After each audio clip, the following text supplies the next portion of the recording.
Warning. This podcast may contain spoilers from whatever TV show or movie is mentioned. Please listen at your own discretion. Welcome to Viewers Anonymous.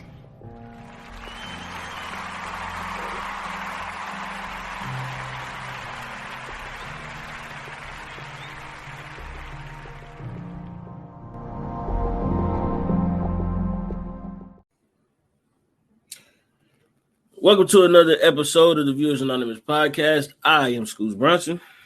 And I am S. Foster. That's right. And we are here to give you our takes and reviews on the latest and some old movies and television shows. How's it going, my brother?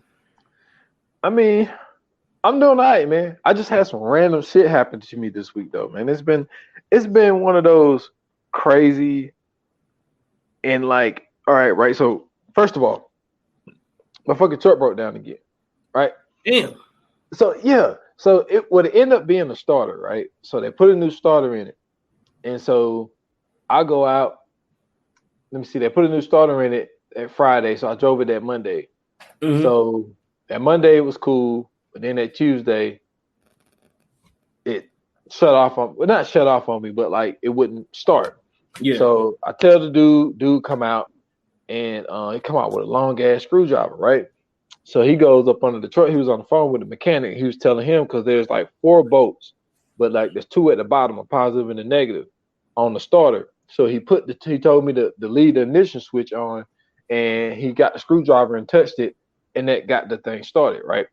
So then they had to put another starter in it. So now it's running. But a whole nother thing. So I'm out there. It was Tuesday after I got it running because I left it running all day. So I'm at a stoplight, and there's a turning lane on the left side of me. So I'm sitting there waiting for the light to turn green and shit. So the turn signal light come on. A guy purposely rolls down one window and says, "Fuck FedEx." While he's driving by, right? So I'm like, okay. So I get back to my podcast. All right. So Thursday. Now this is the one that pissed me off, but I'm gonna tell you what happened to me ain't what pissed me off. It's the other thing that pissed me off. So it's same situation. I'm at a stoplight. The turning lane is on the left side of me. And so I pull up on this Jeep. One of those Jeep Wranglers, one of them big Jeep Wranglers. They got the big wheels on it. Scoots, one of the hardest Jeep Wranglers I've ever seen. This motherfucker was white, black, and red.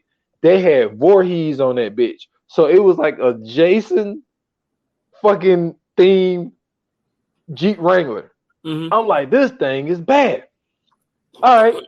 So they light turn green, my light still red. The Jeep pulls up on me.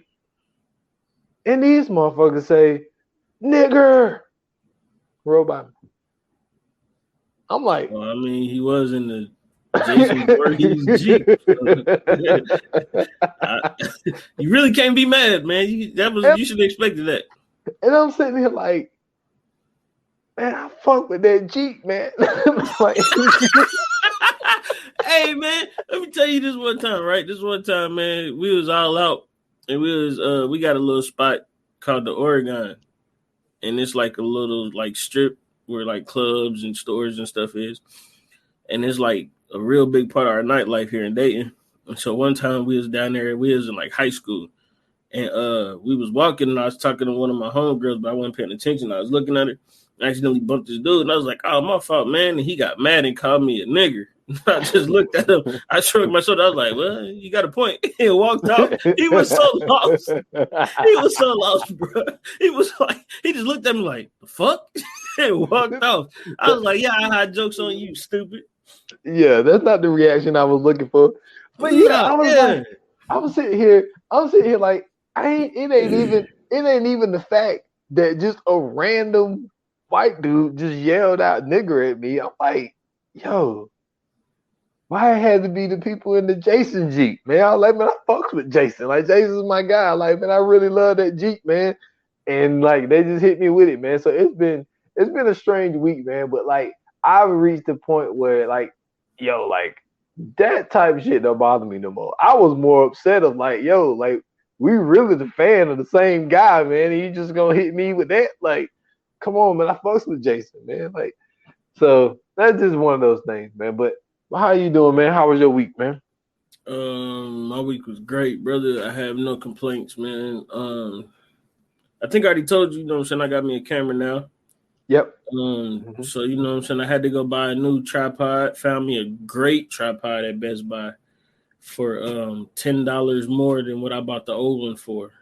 And that was like a super cheaply built tripod. But the new one I got is pretty dope. And I found this real nice ass clamp that goes on to the phone so you could put it on the tripod and shit. So excuse me.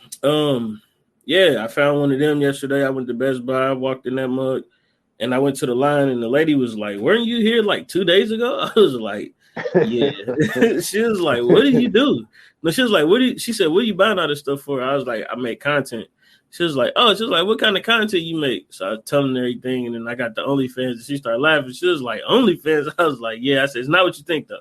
I was like, "I said it's not what you think." I said it's like Playboy, and she was like, "Oh, okay." She was like, "I thought you was out here getting freaky dicky." I started rolling. I was like, "Nah, man." I just buy this stuff. You know what I'm saying? I said, plus, I said I travel a lot when I do some of the content, so I got to make sure I got stuff that I can take with me and move around. She was like, "Oh, okay." So she was telling me she do content and stuff too. So we switched Instagrams and YouTubes and stuff, and it was pretty good, man. I ain't had no complaints. I cut some grass today, and that's about it, bro. Man, I feel you, man. We already had the grass cutting conversation on, you know Yeah, what I'm saying, man. offline. But yeah, man, it's been the thing about it, like it's been going in and out with the heat, man. Like it wasn't too bad early in the week, but then it got back hot again, man. Yo, did you see that video of the UPS dude in Arizona? Yo, man. So, and this is why I be trying to tell people, like, yo, y'all gotta understand, like, man, we could be out here dying, man, trying to get y'all package, and y'all Yeah, that's rolling real. past us saying fuck FedEx. But so They call so us niggas. so dude is walking to the they had a ring camera, and you can Mm-hmm. see like he's kind of staggering to the door. And so Mm-hmm. he goes and he sets the package down, and my man just fell over. He fainted. And so like he was down for like he wasn't down for the count, man. He was only down for about 5 to 8 seconds. And then but when he fell, like his fingers was kind of like you know what I'm saying, like a motherfucker was, you know what I'm saying, like having a stroke or something. Like they was kind of like all, Yep. all Having a kind of heat crazy. stroke. Yeah. And so then Damn. but the wild part is like when he finally got up, he still remembered to ring their doorbell. Like he rang their doorbell, and then he like staggered back to you couldn't see the truck because the truck must have been on the road. He must have didn't go like pull into the driveway. But like, yo, man, like if y'all out here, I mean, I'm pretty sure he did. I mean, maybe, in some extreme cases, man, it's a little different, but man, you gotta stay hydrated out here, man. Mm-hmm. And I think one of the biggest mistakes that some people make, I mean, veterans wouldn't make this mistake. I mean, I've been doing this shit, what I'm saying, going on 14 years. So it's like, well, at least just at FedEx, I've been driving for a long time. But like fucking Coca-Cola and all that shit, that ain't doing nothing for you, man. Y'all gotta drink water about this bitch, man. Water and like Gatorade and like Body Armor, like that type of shit to actually hydrate you, man. Because I mean, man, it was a tough watch, man, because it's like, yo, I know what this dude is going through. They said that it was 113 that day, but they said that, you know what I'm saying, the back of his truck was probably estimated at like 120 degrees. I be telling everybody, yo, the back of our trucks are fucking heat boxes. And it's hot as fuck. And it was disturbing to watch because it's just like, yo, like I do this shit like every day. So it's like I know exactly what my man is going through. So it's been wild, man. And shout out to, you know what I'm saying, the FedEx, UPS drivers, you know what I'm saying, out here in Amazon and DHL, everybody out here delivering these packages, man. I gotta stay hydrated out here. Yeah, that's true. That is definitely true. That's what I do all day at work, man. I drink at least almost 2 to 3. I try to get 2 to 3 gallons in, but I usually get around like 1.5, 2. Sometimes I get 2.5, but You got to keep that water, man. You got to keep that water in you. And I wear a hoodie to work too, so you know what I'm saying. I be out here going crazy. I cut that grass in the hoodie. Oh man, that's crazy. Hey man, I be out here working. You know that heat shit for the week. You know what I mean? I be letting people know that shit is all mental, for me at least. Everybody else, y'all keep your asses hydrated. And make sure y'all wearing some shit that, you know what I'm saying, y'all don't get too hot in. Everybody ain't built like that. But that shit is crazy though. But speaking of delivery guys, so a guy at was it UPS? I think it was UPS. This nigga had made a post on Snapchat and was like, man, whoever, you know what I'm saying, won on the sneaker app, congratulations. But now you got to get through me. And then he posted his badge.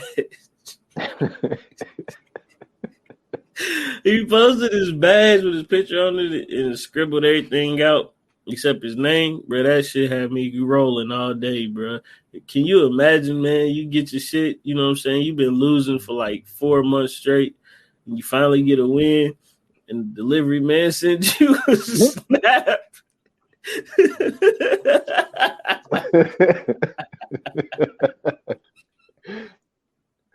Oh my goodness. Man, hey, bro, I be on the porch waiting on that motherfucker, man. Like,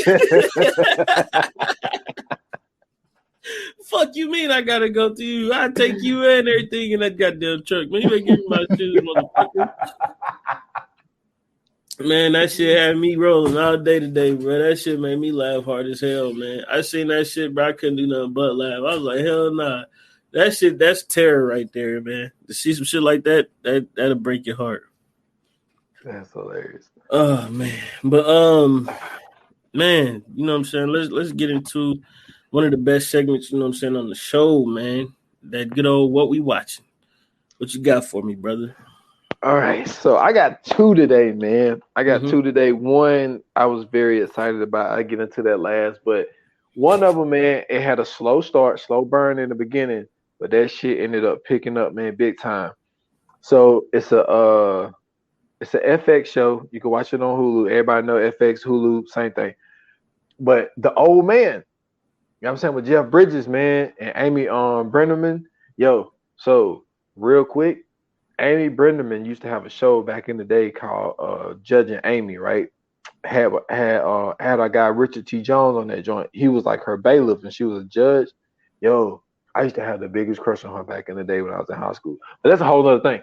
So, man, basically what it is, like once you get to towards the end, you start figuring out like what's going on. But my man, he worked for the government, and he ended up he was supposed to been, I don't know if he was supposed to have been protecting this guy from like Iran, Iraq, like one of those countries out in there, and he ended up they haven't shown us exactly what happened to the husband guy yet, but he ended up leaving with my man's wife and ended up having a kid with her, and like they've been living on the run for like decades.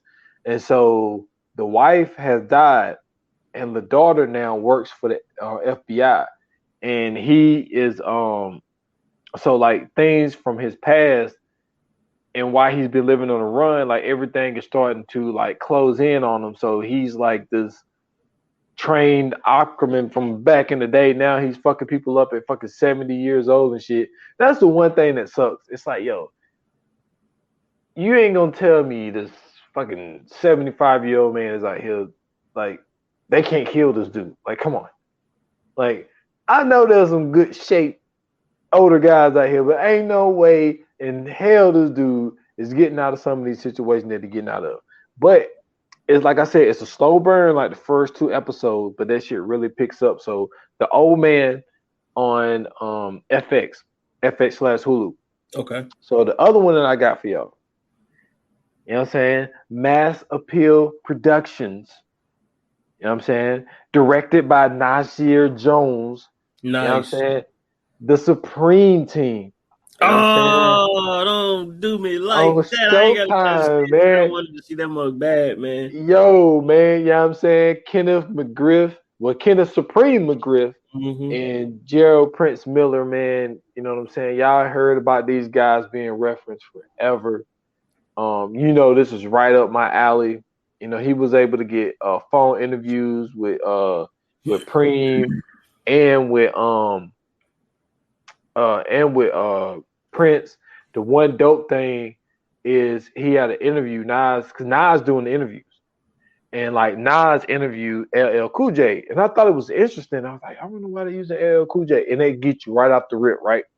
So they was like, yo, we want to show you something. So I don't know if y'all ever seen this American Gangster. I watched this American Gangster on Preem. So there's this birthday party. I think the birthday party was actually for Prince, if I'm not mistaken. And like, man, they had Melly Mel on stage. They had Curtis Blow on stage. And it was like a huge ass party. And then they panned out to the crowd. Guess who's in the crowd? A 17 or 18-year-old LL Cool J. And LL never seen this footage. He was like, oh shit, like that's crazy. He was like, I've never seen this. But he was like, yo, I knew I was at that party. So he was just saying like what the climate was like around that time, about the drug dealing they was doing. But then at the same time, this was really where the rapper dudes really looked up to the drug dealers. Like the drug dealers like were the guys back then, and how the whole story of Supreme and Prince tied into I did a episode on him, Lorenzo Fat Cat Nichols. Like they used to be in the club with them. So the police kind of associated them together because of that one cop that got killed in New York. And I think it was 80. No, it wasn't 85. Well, anyway, it was in the 80s with his innocent cop. It was his first day on the job. First day on the job, my man got shot in the car. And like that changed policing like forever. Like because of that, that's when they started riding two to a car. They used to didn't have two to a car. But when that cop got shot, they did two to a car. But because of what happened to that cop, that's when like all the rules changed. They started zeroing in on like we're gonna fuck up everybody who was associated with Lorenzo Fat Cat Nichols and Supreme. The Prince was seen around him because they got pictures with him. So that's when they, made it their duty to really get them locked up. You know what I'm saying? So I ain't gonna get too deep into it because like it sounds like you like dude, it's really, really good. Yeah, man, I already know. And like we never really have Nas in this, you know what I'm saying, this instance. And then like he's really talking about like Queensbridge, and because like that's where they were. Like they reign was in Queens. Yeah. You know what I'm saying? So Nas seen a lot of this shit like growing up. LL Cool J seen a lot of it growing up. He interviewed they interviewed like a lot of the dudes, and then Irv Gotti ties completely into this shit because when Supreme got out, Irv, you know what I'm saying, brought him on, and Irv ended up getting, you know what I'm saying, his day in court. They ended up arresting him, trying to say that he was money laundering. Yeah, because that's why that movie, Murder Inc. went from Murder Inc. to the Inc. Yeah, because basically what it was, the government tried to say. So Irv gave Supreme $50,000 to help him do the movie that he did. But what the government tried to say was Supreme gave him 50 and he wrote him a check for 50 so he can clean his money. He was like, he never gave me a check. Like, I mean, he never gave me no cash. He was like, I gave him 50,000 for the movie. Like, he never gave me anything back. Same shit that happened with DJ Drummer. Well, that was copyright infringement though. And it was some money laundering in there too. Yeah, they were saying that the reason he was able to come up with all that, because DJ Drama was just doing mixtapes. Yeah, but they were saying the reason he was able to start doing albums and everything was because of the money laundering and stuff. Like he had some illegal backing. Yeah, but it's really a good doc, man. It was 3 episodes. They had a lot of dudes that was part of the team, and a lot of the dudes that ended up doing 10, 15, 12 years and shit like that. They talked to a lot of those guys, and it was really good, man. It's fucked up what ended up happening to Supreme though, because like he came out and he was really on the right page, but then dude, the whole thing to tie 50 Cent into it. Because see, this is the thing about 50 Cent, right? Like the way Preem got something to do with 50 getting shot 9 times. And basically what it was, because you know how 50 Cent got on. 50 Cent, how 50 Cent blew up was because he was willing to say the shit that other people wouldn't say at the time when he was doing mixtapes. Like that's how 50 Cent is really a troll. He's really trolled his way to the top. He got a whole song that he stole from Biggie, "The Dreams of Fucking R&B Bitch." Yeah. Yeah, he did his thing on that. That was one of the ones that got him noticed. And like what he did, like he had a bar that said something about Preem was the something and Prince was the killer or some shit like that. And they was mad because 50 Cent was starting to get, you know what I'm saying, starting to get a name for himself for really calling out their business. Like, yo, like this street code is we don't talk. Right. You out here putting this shit on record. Like, and they said that Preem got mad and basically sent his dude over there to go shoot 50. So the dude shot 59 times, but that dude that shot 50 ended up getting killed. Yep. And they was able to, you know what I'm saying, tie Preem into it. And Preem is really locked up because of 50 Cent. So it's wild, man. Preem is also the reason nigga 50 done blew up. Exactly. And 50 will tell you, like, yeah, like everybody's like, yo, that's how 50 got big. And you know what I'm saying? Like, and you know, but at the same time, you know, to take 9 bullets, you know what I'm saying? And to fucking shoot up the way that he did. Because don't get me wrong, I think 50, for number one, he's a great writer. He's a phenomenal writer. I think he's a cool rapper. I don't think he's the best rapper. Nah. But it's the energy though. Yeah, it's the energy and also being willing to say a lot of the shit that most people won't say. So it was cool. It was cool for them to throw that in there as well. But yeah, man, if y'all into that type shit, y'all know that I am. You know what I'm saying? Go watch the Supreme Team. It's a Showtime documentary. Yeah, man. So I had to, but you know what I'm saying, I couldn't do one of them because we actually gonna be covering that down the line, so I didn't want to throw that out there. But I remember I still got 2. Okay. So today, man, you know what I'm saying, I was at work, I was chilling, and I don't have a what we watching per se. I actually have a special version, man. I got a what we listening to. Now, the joints I'm telling you about actually have video that go along with them, so it's still kind of in the what we watching category. But today I listened to season 1 of To Live and Die in LA. Now, when I seen this, the only reason I, you know what I'm saying, got into it because I thought it was like Biggie and Pac shit because of the lyrics. But that's not what it is at all. This is basically a true crime documentary, which is turned into podcast form. But it's about a young girl who was kidnapped in California, and she was an aspiring actress. And the journalist is basically trying to figure out what's going on. You know, he's trying to help her friends and everything else figure out what's going on. But come to find out, it's some very sneaky shit going on. So one of her friends, or so-called friends, is basically lying to the journalists and to the investigators and everything else, and it's looking like he may have something to do with her disappearance. So I'm only on episode 4, so that's as far as I can go.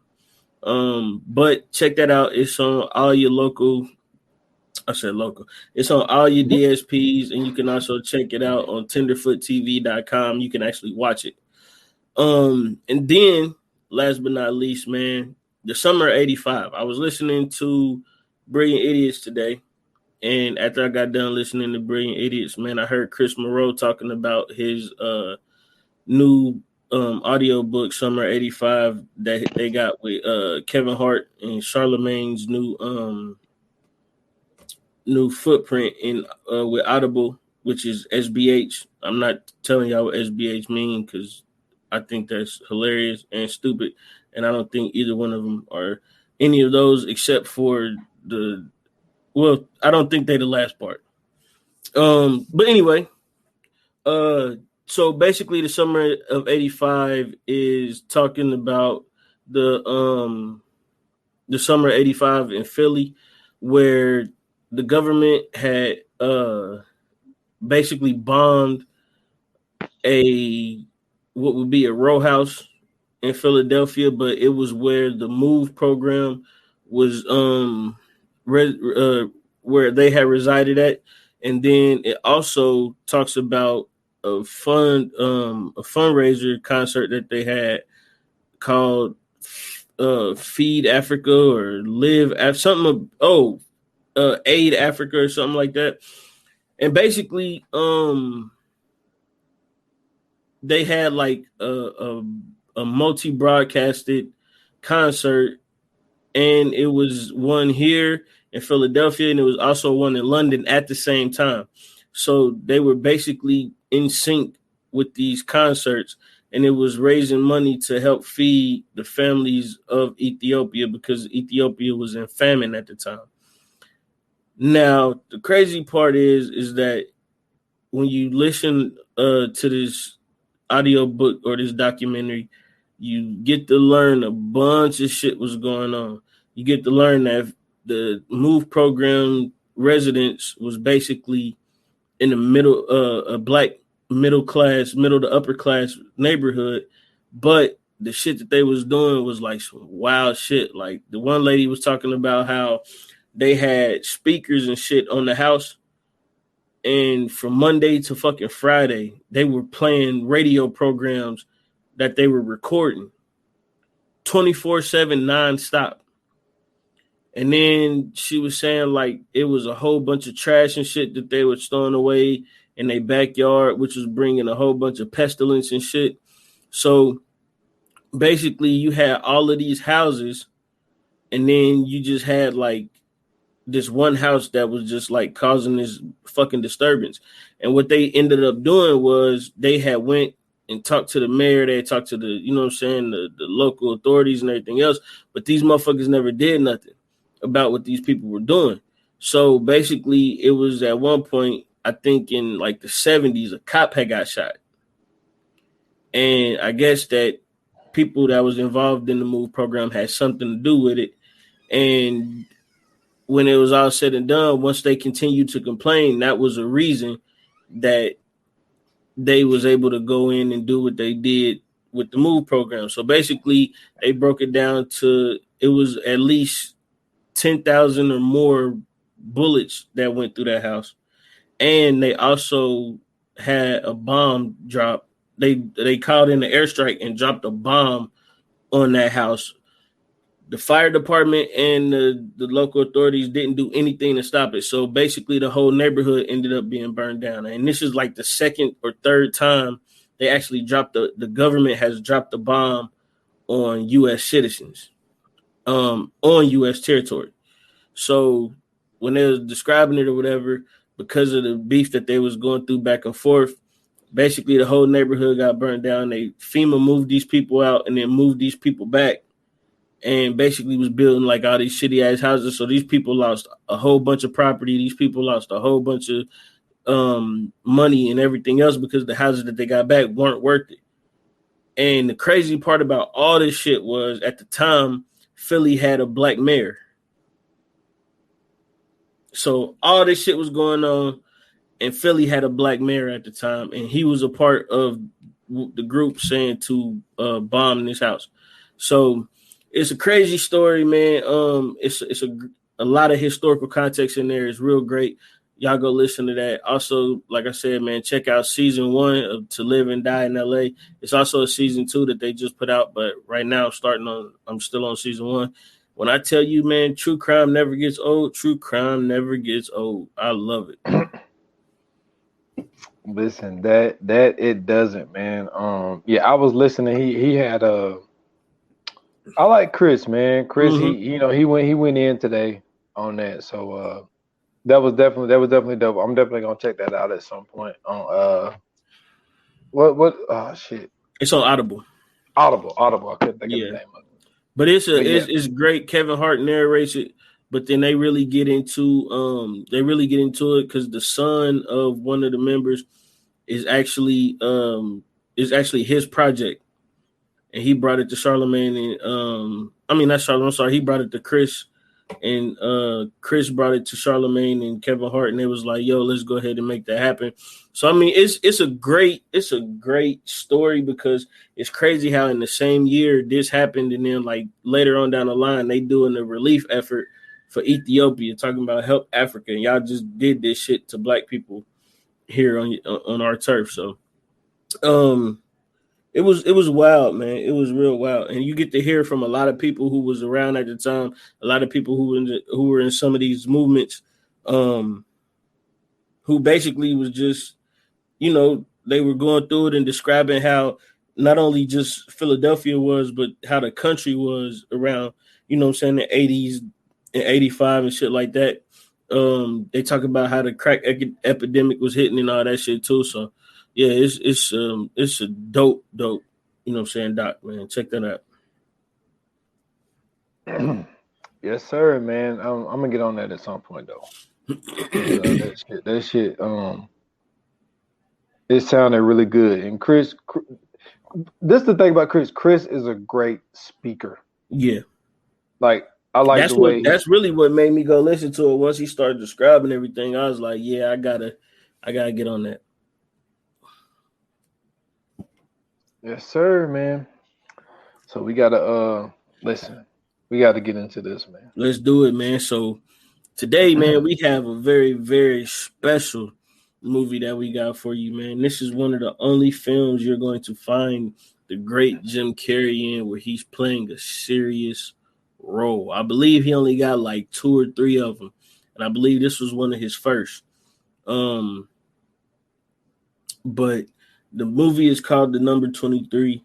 Very special movie to me because it's one of those joints to where it makes you think. You know what I'm saying? It kind of puts me in the vein of how Shutter Island was.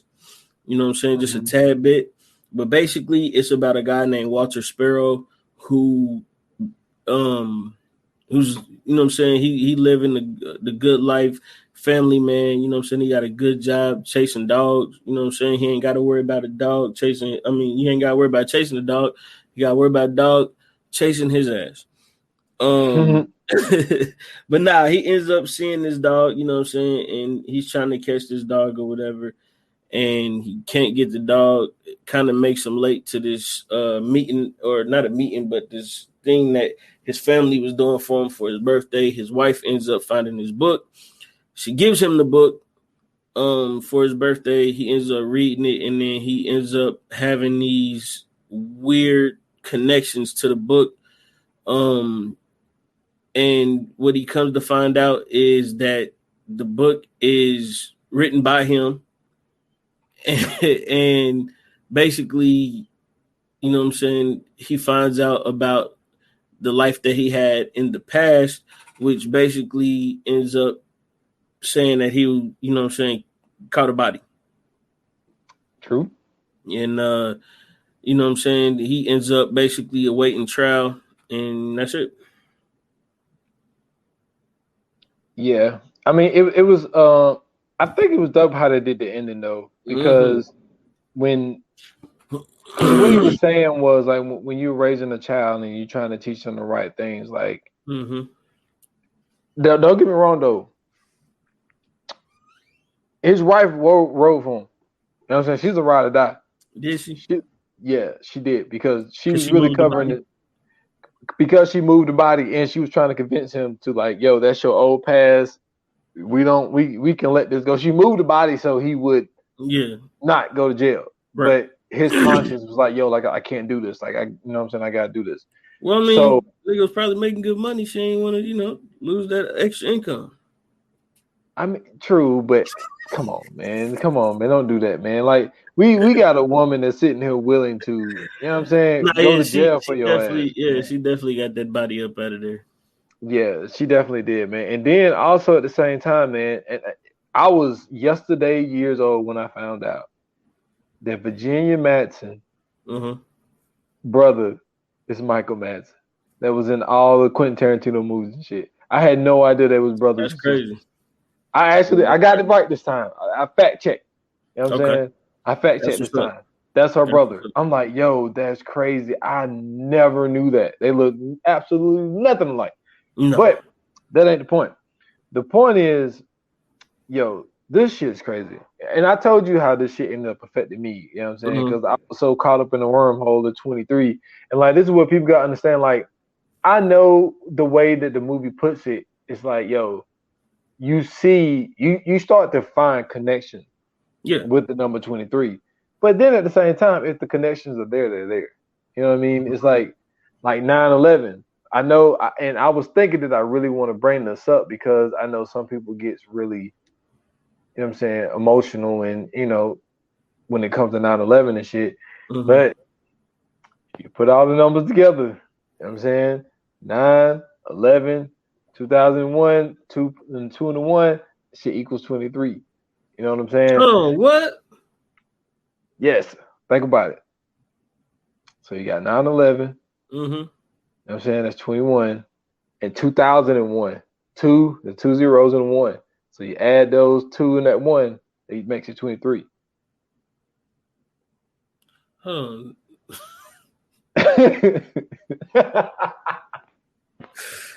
Nigga, what? So, dude, it's 9/11. Yep. Right? So 9 plus 11 is 20. Right? Then you got... Is it? No, 21.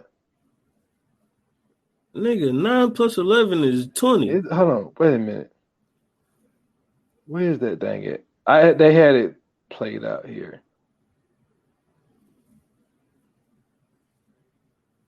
Where is it at? I done lost it. But... And then you would have the year 2021, which would be 2 plus 21 equals 23. Well, yeah, that's what I'm saying. So when they dropped the bomb on Hiroshima, right? They dropped it at 8:15 a.m. That equals 23. Like, nah. Okay, no. What was the date? The date, they don't have the date down. When they dropped the bomb on Hiroshima, hold on. Well, I know it was 1945 because that's when the war started. But another thing that equals 9/11. Okay, watch this. So it was between August 6th and August 9th, right? Yeah. So let me see. So Hiroshima was on the 6th. So that would be 8 plus 6 is what? 14? 8 plus 6. Hold on, I'm looking at a lot of numbers right now. Probably because I found the thing that I'm looking for. But is that right? I'm not sure. Yeah, 8 plus 6 is 14. Let's see. 14 plus 9 is 30, what? 33. So that don't count. So here it is right here. So 9 plus 11 plus 2 plus 0 plus 0 plus 1 it equals 23. So do 8 plus 6 plus what? 19 and then hell no. Nah, that can't be or right. Or do 8 plus 6 plus 1 plus 9 plus 4 plus 5. See what you get with that. If that shit equal 23, then we got something. Hold on, what did you say? You said 8 plus 6.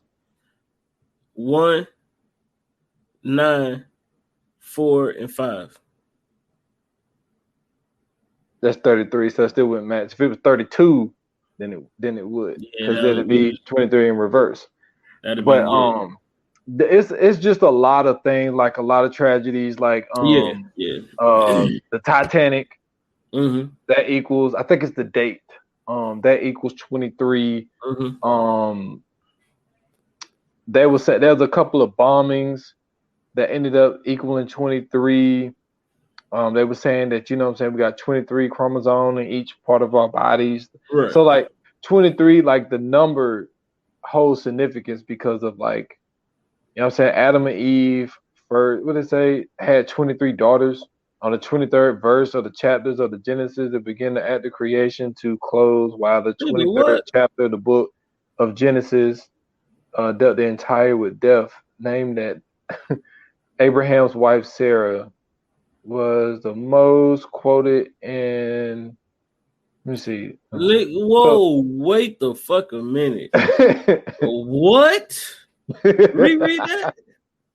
Okay. So it says, hold on, let me find it. So the Old Testament is widely held that Adam and Eve had 23 daughters. The 23rd verse of the first chapter of Genesis bring the act of creation to close, while the 23rd chapter of the book of Genesis dealt entirely with the death. And it says, namely, that, hold on, was that the part that you was fucked up about 23 daughters? Yeah, man, they had 3 sons. Well, this says, although the Old Testament is not, wait a minute. So this was, hold on, the Bible does not let the 23rd pass without occurring up until it's some significance at the students. I don't know which book this is talking about, but that's what this shit says. Hold on. I think I found something. Is it true that Adam and Eve had 33 sons and 23 daughters?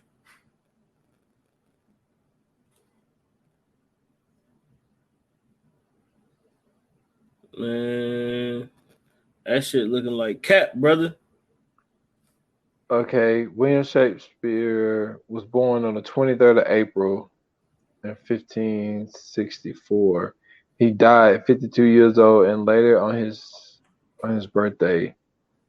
And then it says that 23 April 1616. Fuck.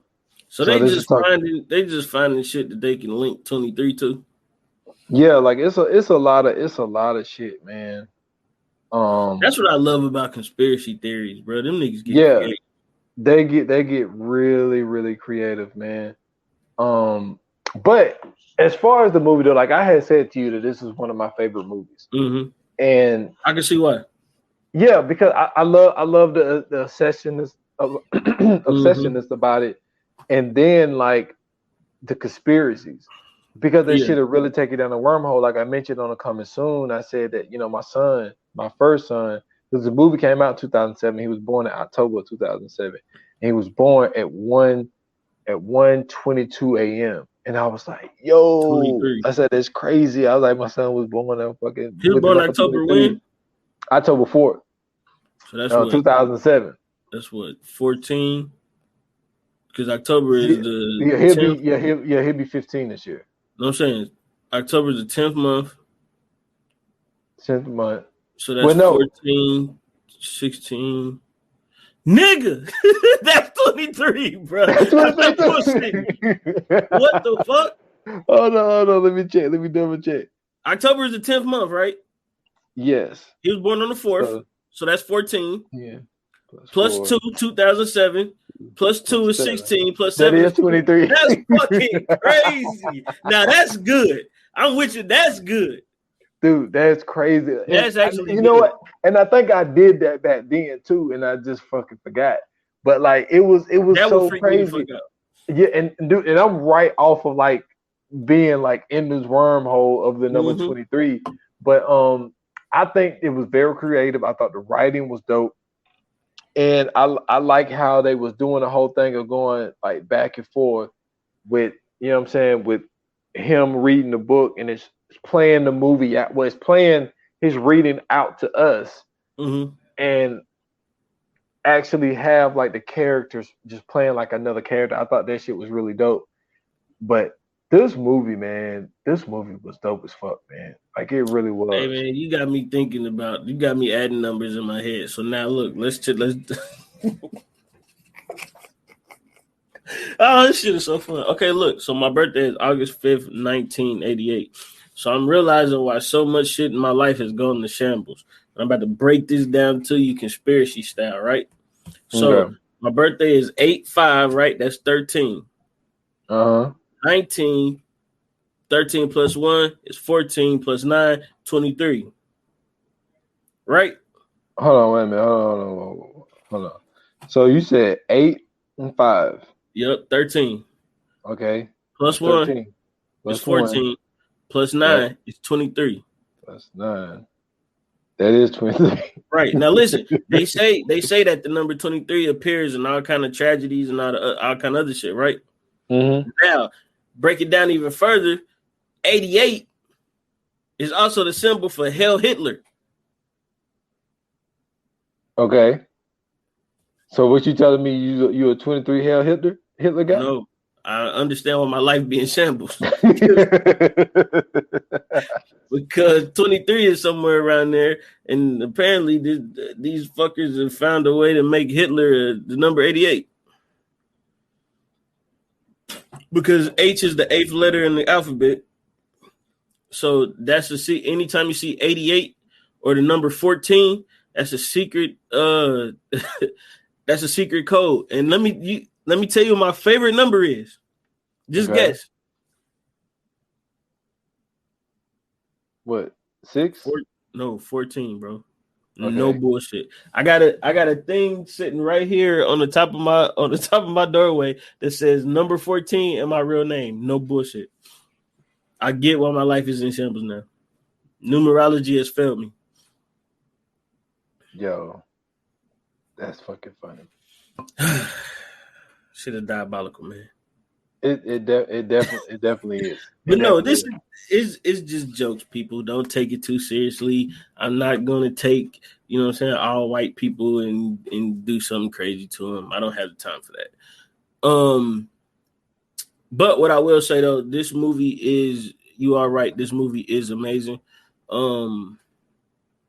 Jim Carrey did a great job in this.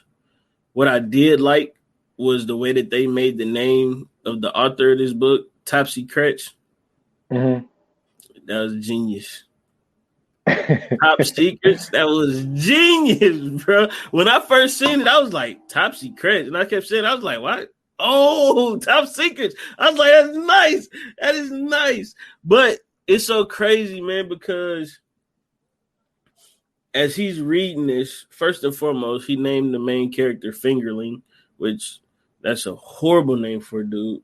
And then he basically snitches on himself throughout this whole book. Well, he definitely does that. But the thing is, if you didn't know about the story, then there's no, for sure, you would think it was just a fire ass book. But then at the same time, he really started it out to be a suicide note. Yeah. And then that suicide note ended up turning into a book. And then he wrote the 23rd chapter in that room. Yo, nigga, come on, bro. Come on. Yo, the first time I seen this, I thought it was so dope when he finished chapter 22 and there wasn't no chapter 23. I was like, nah. We ain't doing this. No, everything is 23. You ain't gonna see it. Tell me it ain't the fact that my nigga was writing down the suicide note and was like, you know what, this bitch kind of fire. He kept writing. Hey man, that's crazy, bro. This nigga turned the suicide note into a fucking novel, bro. Well, it really was. He didn't turn it into a novel. Somebody else did. But the fact that like they took that shit, that he took it that far though. Like, nigga, suicide note is not supposed to be that long. Suicide note is not supposed to be cryptic or nothing. The suicide note is supposed to be like, hey man, you know what I'm saying? See y'all later. Or, you know what I'm saying, on some Erykah Badu shit, you know what I'm saying? Maybe we'll be butterflies, something, you know what I'm saying, like that. Something poetic. Well, no, I'm gonna tell you what's poetic is that my dude, when the old girl broke up with him, and he circled every 23rd letter, Mm-hmm. and it said "kill her." Yo, come on. Yo, and then like they read he every 23rd word on every 23rd page told him what a body was. Yeah. Yo, listen. You gotta be like real That's into it to do some shit like that though. Yo, that gotta be the most fierest suicide note ever. Yo. Yeah, I mean, because at that point you ain't even gonna look for the body, or you know what I'm saying, you ain't gonna be worried about the suicide. You're gonna be too enthralled into this novel. Yeah, and then like nobody's thinking about it. Dude, I guarantee you people really start. See, that's the thing about this movie, right? It's not one of the most talked about movies, but like around this time, like look what it did to me. You know what I'm saying? I'm sitting here, I was doing birthdays and shit. I was like, yo, my son equals 23 on everything. And it's just like, I'm pretty sure some people start doing some crazy ass shit, reading dumbass books and like circling every 23rd page. All types of shit if like that. you doing that, then that don't make sense. Like, because they don't talk about the number 23 or nothing like that. But I'm gonna tell you what though, I do understand them doing that. Because when I watched the Da Vinci Code for the first time after reading the book, I definitely start going into the Bible and looking up like old religious paintings and shit to see if I could find like anything like how Ian McKellen had that painting where he had it on the screen and flipped it over and he said it was Jesus and Mary on it. I was like, man, that's fire, bro. I was like, yeah, I started looking through paintings and I was reading. I went through the Bible like twice, all kind of stuff, man.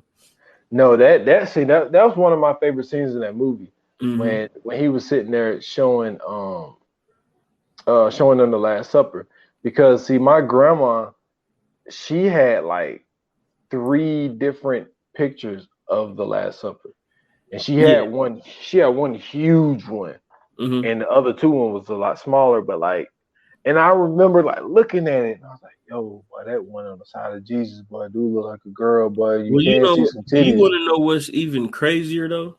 What? People don't even realize that was painted by Leonardo da Vinci. Yeah, Leonardo da Vinci, yeah. Yeah, he was nowhere near alive when Jesus was alive. At all. Yo, this dude painted the Mona Lisa, yo. Like, he did a lot of shit. But I'm saying, like, people be really on that painting. Like, really thinking he was there and he painted it while they were sitting there. Yeah, like you do know Da Vinci was nowhere near alive when this nigga Jesus was alive. Exactly. Like that shit is crazy. He was AD, man. He wasn't BC.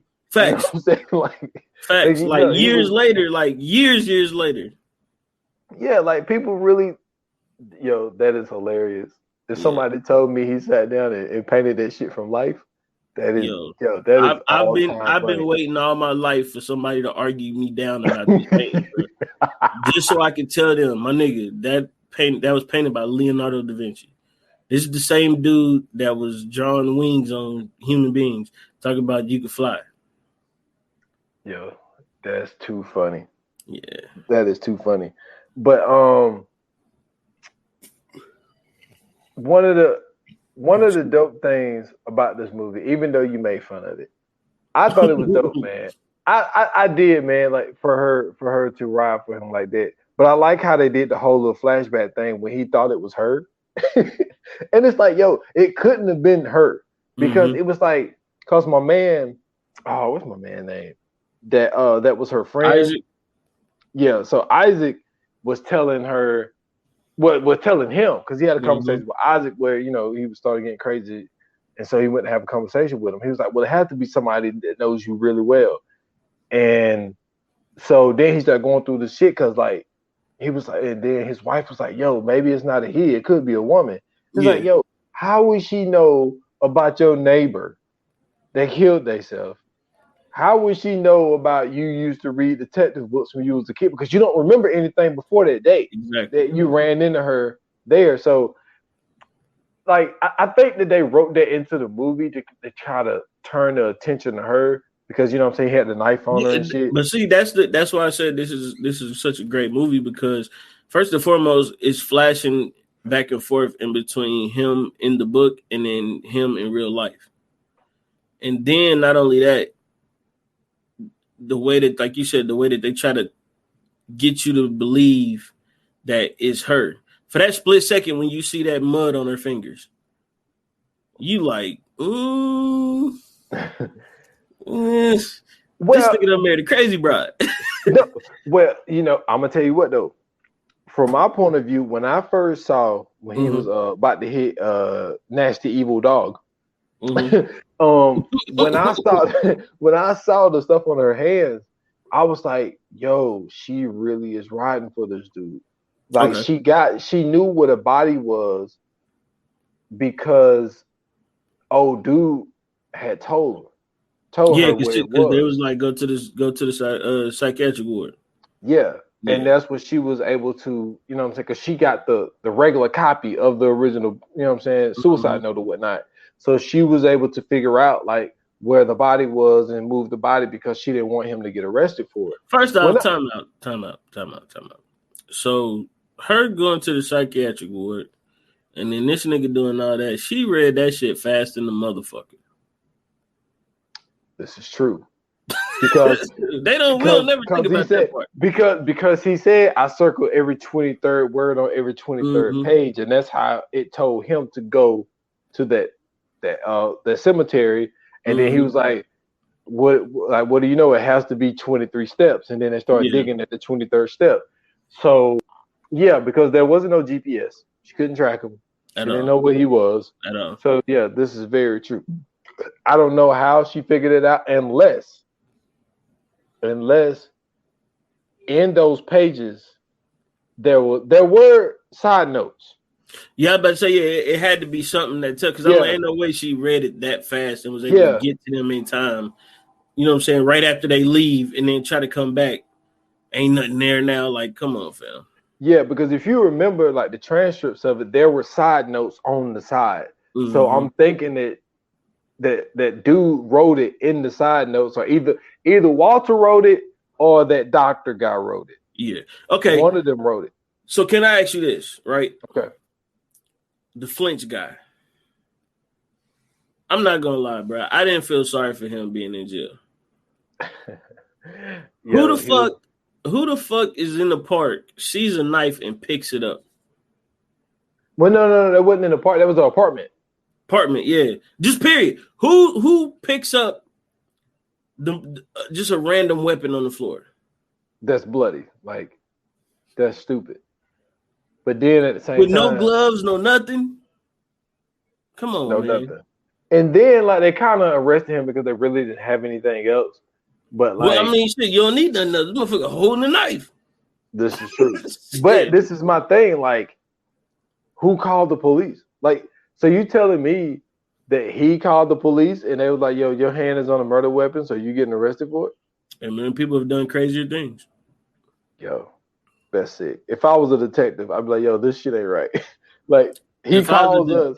If I was a detective, I'd be like, open and shut case, lock his ass up. What are you talking about? The motherfucker had the murder weapon in his hand. What more evidence do we need? Like, detectives pray for times like that. Yo, listen, man. He was smashing Walter's girl, man. Yo. Well, maybe that was just the woods. But I could have swore they looked like that damn graveyard. Like, you smashing in a graveyard, man? I mean, it may have been, but I mean, at the end of the day, why would you pick up the knife? I don't give a damn what they're doing on the side. Fuck all that.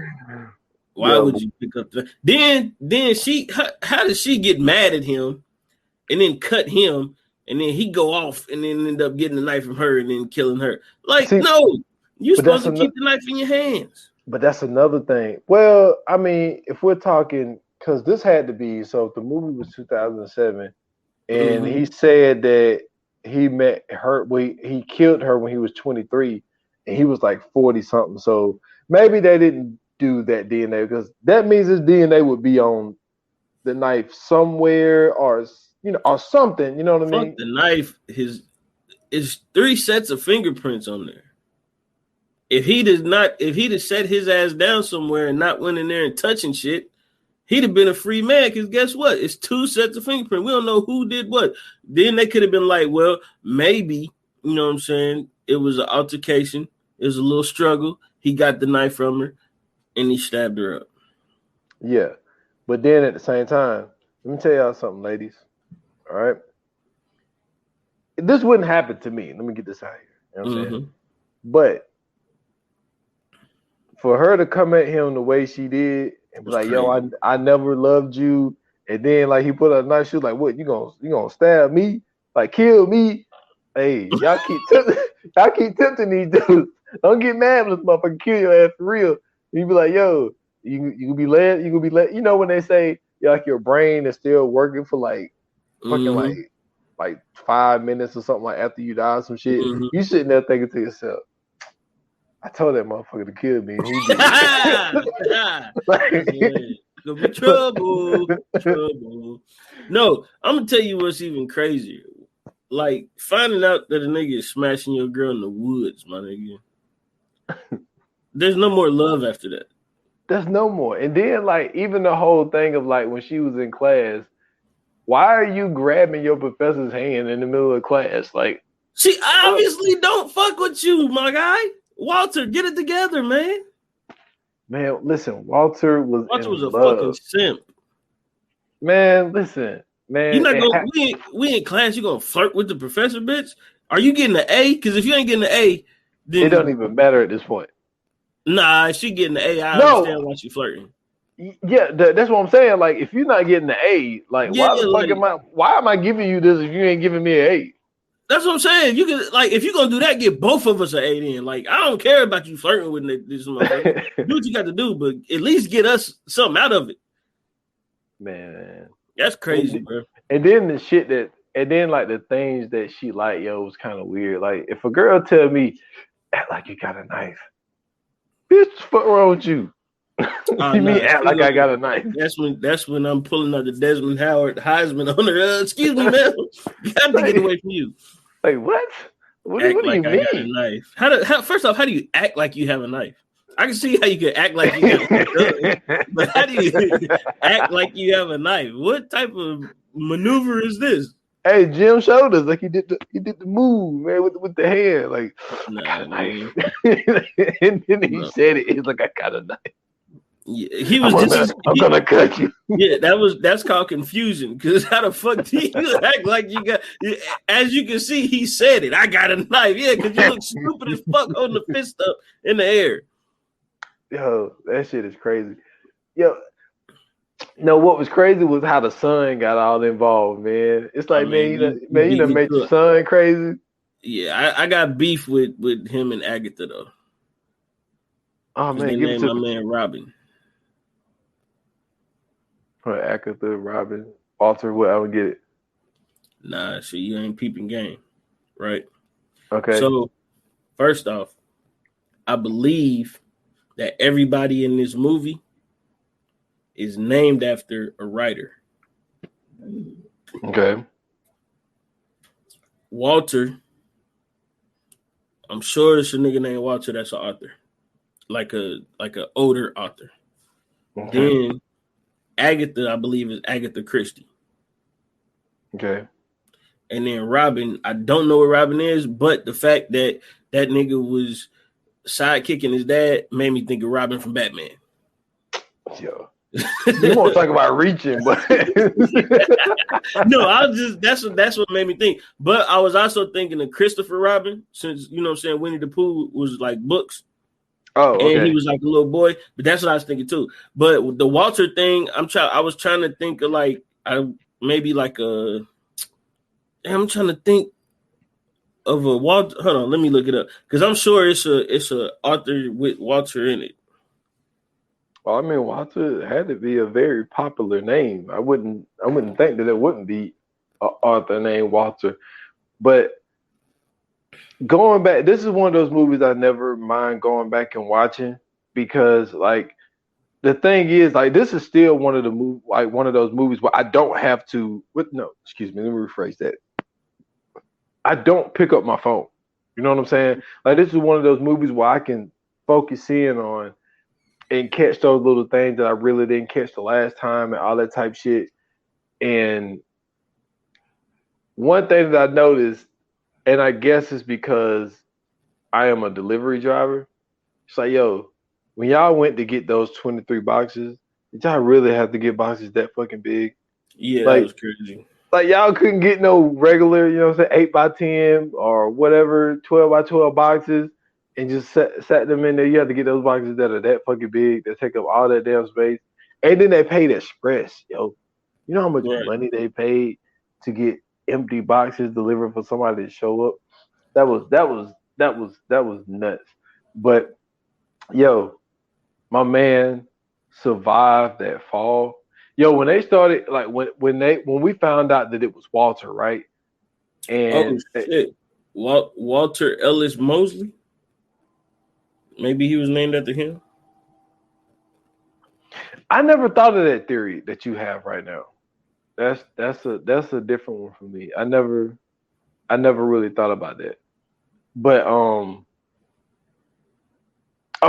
but for him to survive that jump and then dude, for it to go through your head the way that it did, and then you just like, yo, I'm gonna jump out the window, no hesitation, just jump out the window, and then my man hit the ground and didn't die, and then he go to, yo, I may be onto something. okay, Robin. It's a American physicist and novelist born in 1940 named Robin Cook who writes thrillers. I may be on. I'm just saying. I don't know if it's him. I'm just saying I may be on to something. But I thought about that though, like because first off, the author of the book, the whole top secret shit, and then they said it was self-published. So I'm like, okay, you know what I'm saying? This shit is about a book, of course. But then I got to think, and I'm like, who the fuck would name a character Agatha? Then I got to thinking, well, it's about a book. Maybe it's Agatha Christie. Let's look up, you know what I'm saying? Maybe a Walter. I don't know. But then I mean, who knows, man? I'm just saying it's a possibility. To me, it's one of those things that's likely to name the characters after authors. Or at least the main characters.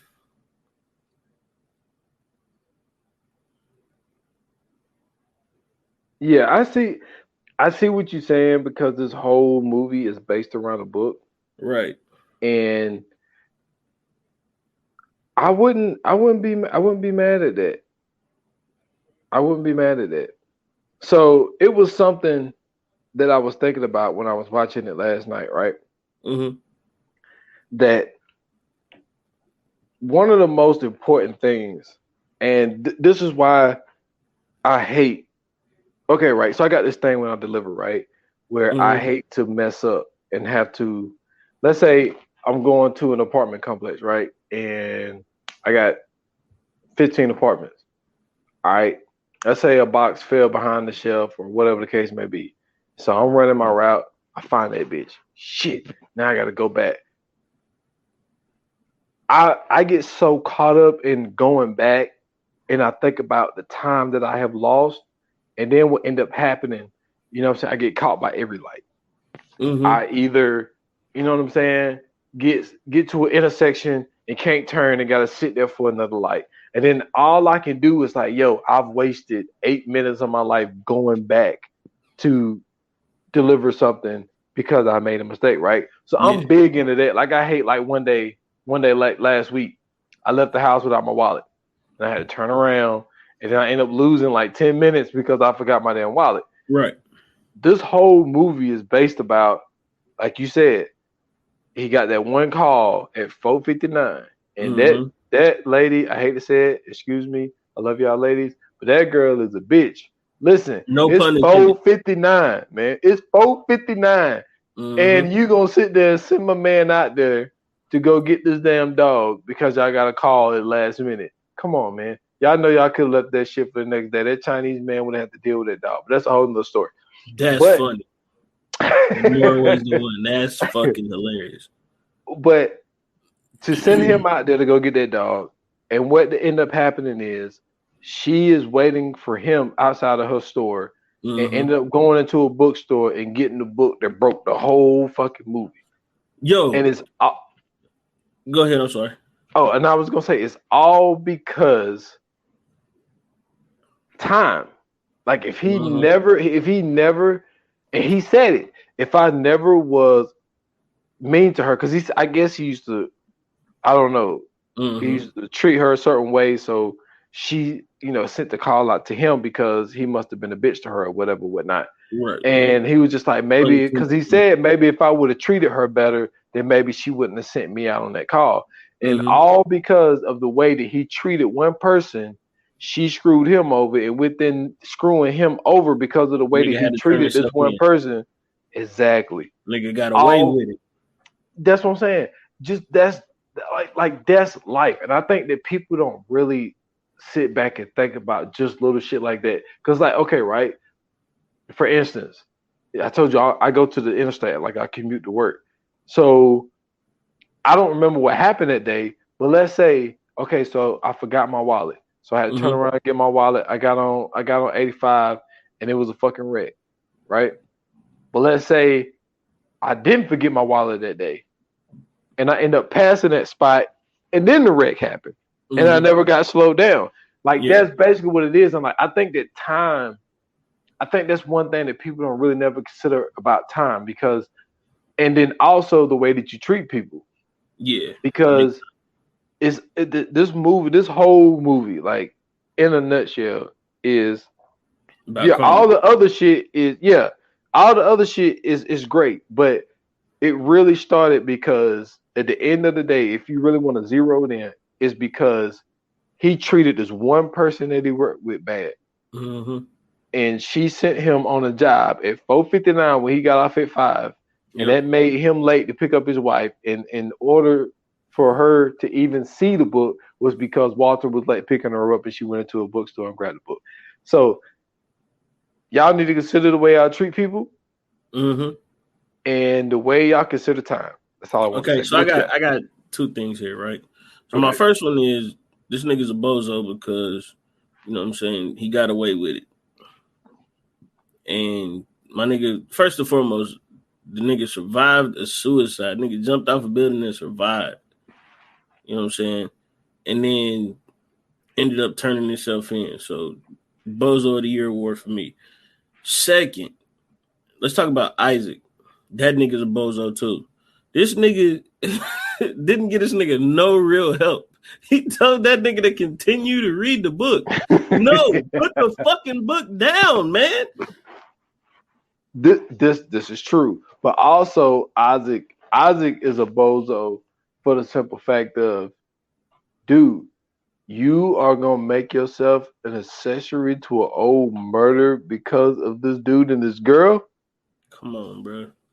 Like, if she would have told me, if she would have told all this shit that was going on, the Isaac nigga, I ain't gonna lie to you, bro. I think he was low key in love with Agatha. Oh man, it ain't no low key. He was doing a lot for Agatha. He was doing way too much for Agatha. He was in that flinch category, man. He was doing a lot for her, man. But this is what tripped me out about him. Obviously, you want to be with Agatha. Why are you gonna help her move the body? Facts. I'm gonna let them find his body so he can go to jail and we can be together. Because that's what he wanted at the end of the day. Both of them is bozos. But the crazy part is that this nigga was going through the same thing twice. Yeah, because he was going through it in the he went through it, killed the first one. This one, he couldn't kill it. He just turned himself in. This shit is ridiculous. Yo, I'm gonna tell you what got me though. What got me was when he was having the dreams about killing Agatha and shit, right? Yeah. Yo, when my man woke up and then he seen he went to the bathroom, saw the blood on his hands, and went back and she was dead. The first time I seen this movie, yo, I thought she was dead for real. But I was like, oh shit. I was happy. Oh, come on, man. I like Agatha in this movie, man. I did not. I did, man. I did. I thought first and foremost, it's her fault that she gave him that fucking book. Oh, come on, man. She didn't have known, man. The name of the author was Top Secret. Top Secret. Who don't catch on to some shit like that? obviously, it's only one book in there. Nobody caught on to the author's name, nothing. The number 23 by a nigga named Topsy Craig. Man, but this is the thing though. Like, first of all, it's like how many people? But this is the thing. A lot of people could have read the book and it could have been nothing. But I'm pretty sure once they got to the end, like everybody got mad. Like, yo, are you kidding me? Like this whole book is about the number 23 and there's 22 chapters. Like, well, the shit that I had beef with was the fact that when she was in the bookstore, you know what I'm saying, she barely got through the book. But when she had the goddamn psychic ward, she read the whole goddamn book. No, that's not true because this is the thing, right? So she said that she read like maybe like it was something like 2 chapters, some shit like that, right? So then when Walter went to her when he got to the 2nd chapter and he was like, yo, like I think this book is about my life or whatever. Mm-hmm. And she was saying that like no, because she was like, that book ain't about you, Walter. She was like, because Fingerlink turns into a killer. You ain't never killed anyone. So she finished the book before Walter did. So she must have been reading the book while Walter was at work, because Walter didn't start taking the book to work until after the 2nd chapter. We don't know what chapter the Fingerling killed her in, though. He killed her in the 20s. I think like the 20th, ain't no 20th way. Or the 21st chapter. Ain't no way. It had to be before that. No, because remember, you gotta think about it. He killed in the chapter 22. No, it was chapter 22 because he talked about basically killing her or whatnot. And then it was saying that he stood outside the window or whatever, and it never said if he jumped or not. Right, because that's the way the book ended. But chapter 23 was on the walls, though. Yeah, chapter 23 was on the wall. Right. 22, he said he killed her. And it never said if he killed himself or not, because it didn't say if he jumped out the window or not. Yeah, because he committed suicide after he killed her. Well, if you read the book, you don't know. Because it just said that he just stood outside the window. No, I'm saying as far as the movie going, after he killed her. As the movie goes. Yeah, because this movie ended like fucking you don't know me. And I'm pissed off about that shit too. Oh, You Don't Know Me was amazing. No, it fucking wasn't. Man, listen. I'm gonna tell you something. Okay, hold on. You had no idea. You had no idea it was the little sister. You had no idea, bro. That's not what I mean. This is what I mean. You Don't Know Me, y'all. Listen, great fucking show. Great. Some of the best writing I've ever seen. Mm-hmm. This is what I'm saying. I don't like to show me guilty. Mm-hmm. And then turn around and show me not guilty. And then turn around and say and it don't tell you which one. Bruh, listen, cliffhangers, baby. Listen, you gotta have them. It opens it up for a whole new season. Let's go. Give me another round of that. I need that, man. That show is fire. That show is more than fire. But I'm telling you, I was so mad because I know you told me, but I'm sitting there watching it and they say guilty. And you're like, damn. And then next thing you know, it shows him standing there again. And then it says not guilty. And you're like, yes. But this is what I liked about it though. So when they went guilty, remember, he was hugging old girl. Then when they said not guilty, he was sitting in the cell. I had to go back and rewatch it, and then I caught on to that because I didn't see that. I wasn't paying attention to that at first. Then at the end, when he's sitting in there actually, and then he finally stand up in the end, I'm like, oh yeah, they gotta give us another season. They gotta give us another limited run, something, bro. We come on, y'all. Netflix, I know y'all be listening to us, man. Bring it on in, baby. We need another one. Yeah, great show. But like for a book to end that way, like the regular people who read that book had to be like, come on, y'all gonna leave me on a cliffhanger? Like, did he jump? Yeah, did he not jump? Like that's the thing that pissed me off because remember that the person who took it from the war is the person who published it, right? That wasn't a lady, it was a guy. Yeah, that's what I mean. Yeah. So well, if they published it, how the fuck they know it was number 23? It's only 22 chapters. You know what? You're right. Because I don't think that maybe the doctor did know because for him to, so he checked into the hotel room. Mm-hmm. So obviously he broke the window when he jumped out of it. So Mm-hmm. they knew which room that he was in and all of that writing in the wall. What we don't know if that doctor actually was one of the people that went into the room, which he probably wasn't because they probably. That's what I'm saying. How we even know the doctor broke the code about every 23rd word? That we don't know. See, that's what I'm saying, man. How is the name of the book gonna be number 23? It's only 22 chapters, and it's by Topsy Cret. Nobody knows this type of stuff. That's what I'm saying. Some of this stuff is cap, man. I don't think that the doctor or somebody from there published it. I think he did that and then killed himself. Wait. No. Because this is the thing. When he wrote the book, he put Walter Paul Sparrow. But that doctor was the one that put the Topsy Crits over the name, remember? Yeah, I know, because they didn't want nobody to know who it was. Yeah. Yeah. So he was the one who at least did that part of it. So the doctor is complicit in this. 100%. But I don't know if the doctor necessarily, maybe he did. I think the doctor got obsessed with the number 23, but just did not know. Maybe he thought that this was the whole purpose of the book. Like the whole thing about 23 is this is the thing. If the book is called the number 23 and you're reading the book and all this talking about is the number 23, well, obviously, consciously in your head, you're going to start thinking, yo, chapter 23 is going to be crazy. But the book ain't talking about the number 23. The book is actually talking about dude murdering old girl. But it's 23 stories inside of it, though. Like the blonde girl. She was talking about how her life was ruled by the number 23. That's how he even got caught up in the whole. Okay, yeah, that's right. I forgot about that part. The blondie chick. Yeah. Yeah. So he's thinking. So anyone logically reading this book is thinking, "Yo, chapter 23 is gonna be crazy," and then you open it up, like you get to the end, no chapter 23. It's just pages. I want my money back. Barnes and Noble, give me my shit. Here my receipt. And Topsy Cret is a horrible author. And that's a stupid name. I'd be mad at the motherfucker at Barnes and Noble, bro. Ooh, you know what'll really make you mad? If you bought that motherfucker on Nook or Kindle, you'd be heated. Ain't no return policy, baby. You'd be mad at them motherfucker. 1 star.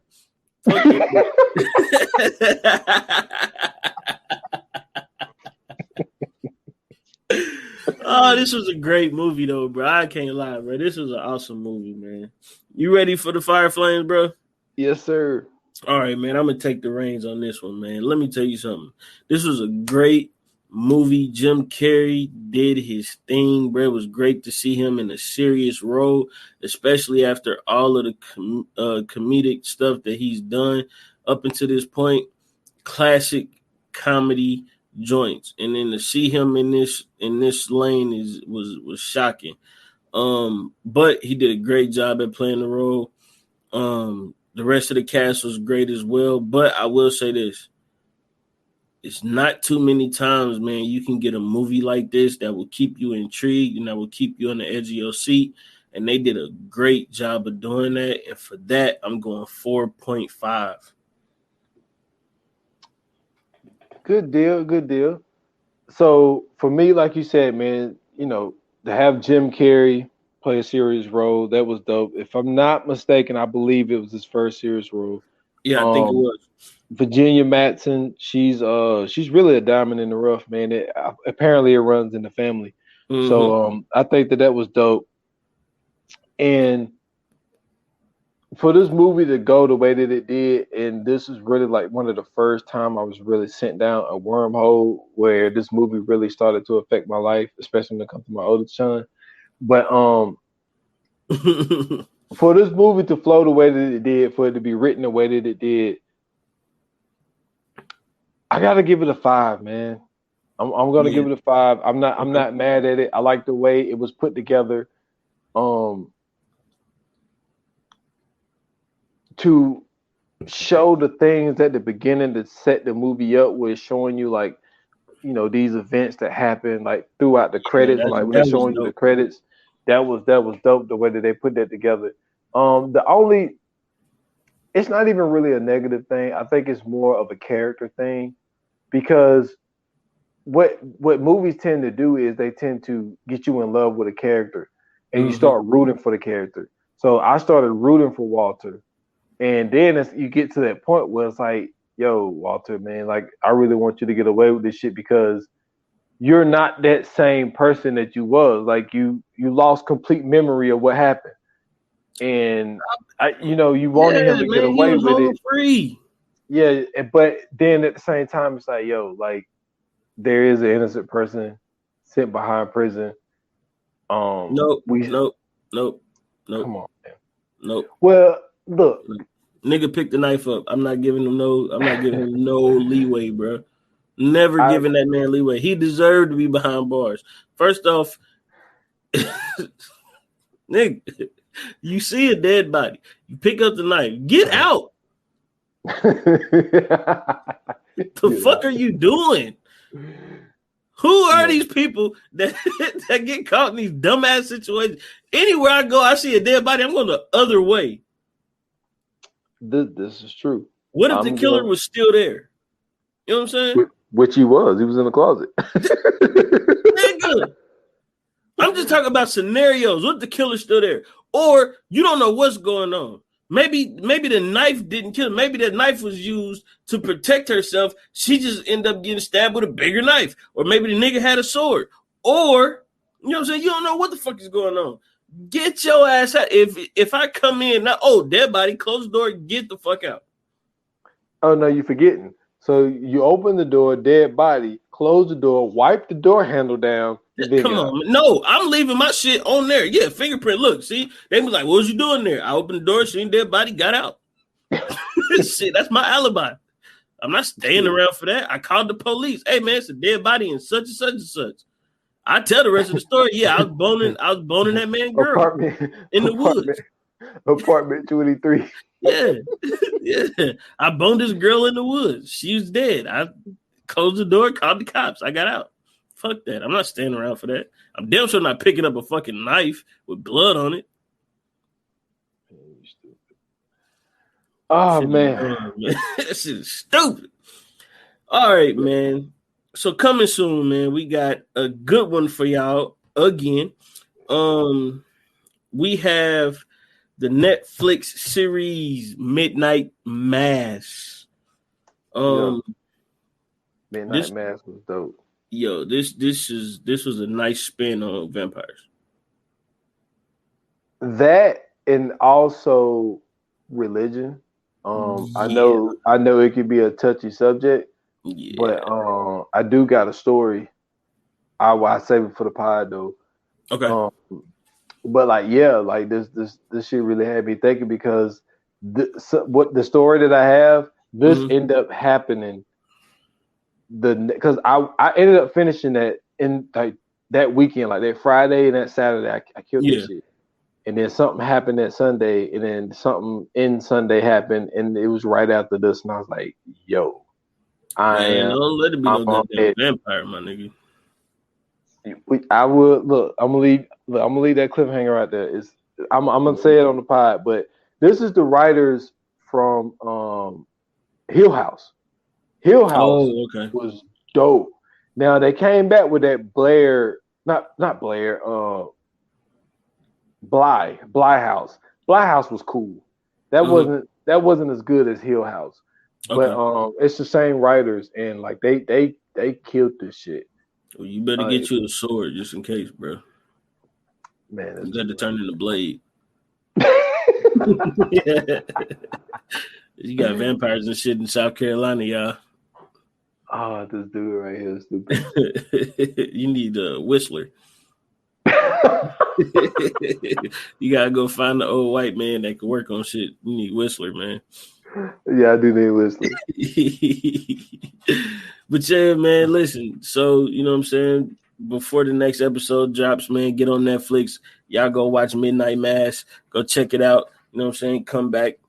And then, you know what I'm saying, and listen to us and then hit us up afterwards. But before you do that, man, hit us up on them socials and let us know what you think of the number 23. What do you think of this, some of the stuff we talked about here? And listen, I really want y'all to hit me up, man, and do a little bit of research and see if I was right on these author names for these characters, because I think I got something going here. I need y'all to come through for me.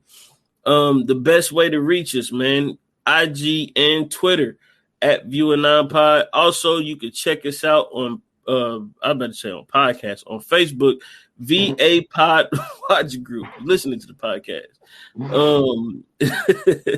And as far as me, man, you can find me on Twitter at Scoots Bronson. I got a link tree in the bio. Go to the link tree. You can find me everywhere else.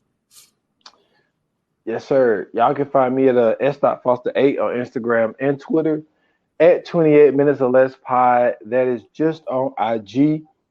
Also be looking out for the pod. I got an idea for the next 28 minutes or less, so be on the lookout for the next episode. But the last episode that's out up to this point is episode 94, where I did The Bone Collector. You know what I'm saying, one of my top 5 movies. So go check out that episode. It's on all major platforms. And that's all I got at this point. Cool, man. Thank you guys for tuning in. Thank you guys for listening. It's always greatly appreciated. We always need that love and support. And until the next episode, man, like they say in Hollywood, that's a wrap. Cut.